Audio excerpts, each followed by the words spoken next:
Yo guys, what is good? It's Cameron, aka Cam in the building, you know what I'm saying? Now that's crazy.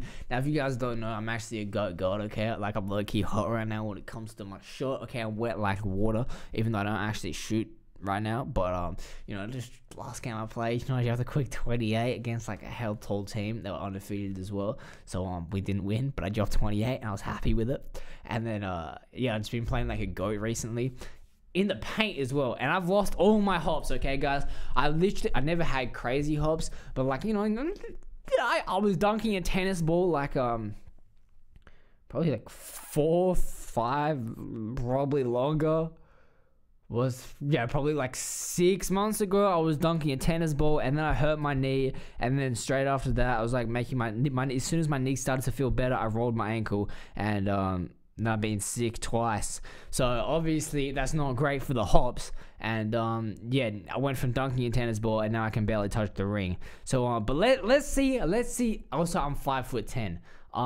So let's check this out. How to dunk under 6 feet. 3 tips to jump high, guys. We need this. The only problem is I'm low-key solid, okay?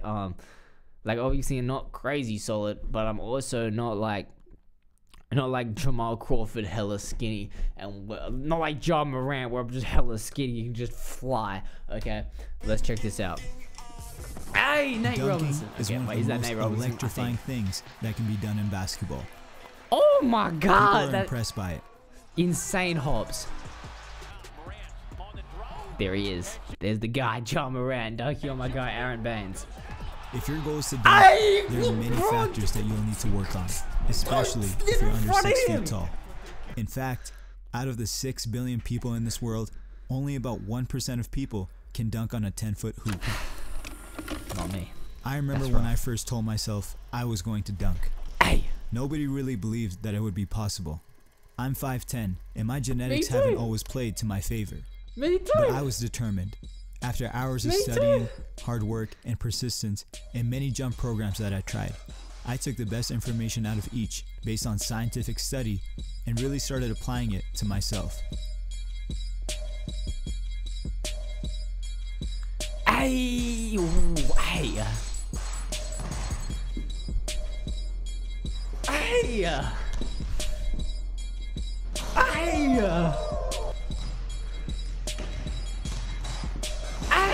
Oh, wait, you missed that?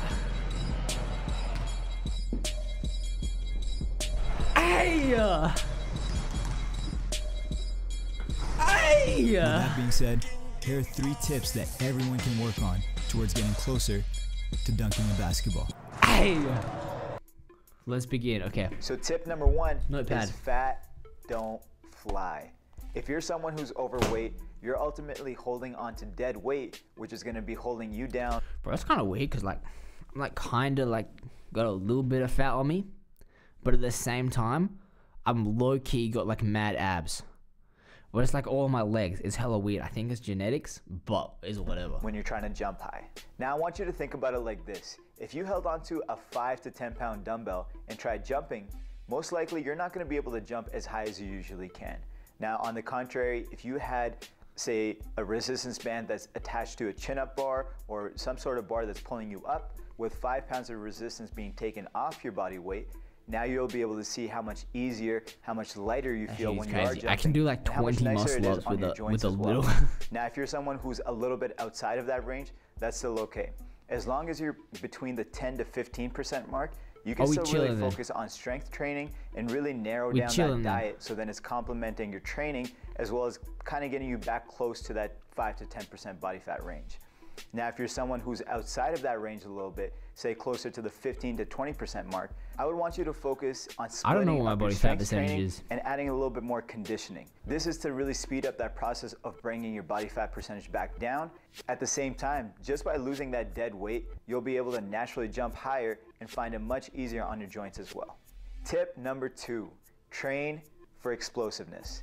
Now this is probably one of the most common mistakes, and a mistake that I've previously made as well. I used to train so much into working on to doing hundreds and hundreds of reps and not really seeing the results. Think about a sport like track and field. If a sprinter decided to run like a long distance runner and train like a long distance runner, do you think that he's gonna get faster? No. ultimately all the reps of him running around the track at a slow, steady pace isn't going to really make him a faster athlete. If you really want to jump higher, you have to focus on maximum output. For example, if you're working on squats, you would want it to be closer to the 6 to 10 rep range. You wouldn't really want anything outside of that, because once you get past it, you're more so into the endurance side versus training the explosive side. Now this itself will really focus for your body to really narrow it down and start recruiting those fast twitch fiber muscles. I remember when I was personally training, every time I had a 6 to 10 rep range and one of my reps didn't feel as explosive as my first to maybe 4 reps, that's when I knew that it was time to stop. The third tip is working on triple extension. Now, triple extension is your body's ability to act. I never heard of this, so we need to listen in close right here. Power from your hips, your knees, and your ankles. Now, this is crucial because we're all built different and have different body patterns based on our lifestyle. For example, someone like me who sits and edits a lot of videos, that causes my hips to be fairly tight. Now, if you have an area that's weak, over time, your body's slowly gonna start to break down. So I really want you guys to think of this kind of like a chain. Think of each link in a chain as a contributor towards you jumping higher. As you work towards making each link stronger, as soon as one of the links becomes weak, it's gonna start hindering your results to jumping higher. As you work towards making each link stronger, it doesn't matter how strong your chain ultimately gets if one of those links ends up being weak. Over time, as the link starts to break down, all it takes is for one of those links to break and the whole chain is ruined. So now to bring it back to triple extension. If you have any trouble areas in your hips, in your knees, or your ankles, I really want you guys to start taking care of those issues. If it's something strength related, make sure you are strengthening it. And if it's something mobility wise, that is something that is super underrated. Make sure that your ankles, your knees, and your hips are all loose, and that's gonna allow you to maximize your triple extension and jump much higher. Now, as a bonus tip, I want you guys to know that strength times speed equals explosiveness. And that is something that I focused on for me to be able to take my vert from close to 25 and bring it close to that 38, 39 point mark. If you guys want me to start this vertical jump series, please let me know in the comments below. Over the last 6 years, I spent a lot of time trying to figure out what works and what does not work. And I wouldn't want you guys wasting any of that time doing the wrong things. So if you want me to share some of these secrets with the ITD family, please hit that subscribe button, share this video, and please let me know in the comments what you guys thought of this video. Yes, please. Guys, if you guys enjoyed the video, please smash that like and subscribe button. I would really, really appreciate it, and I'm out. See ya.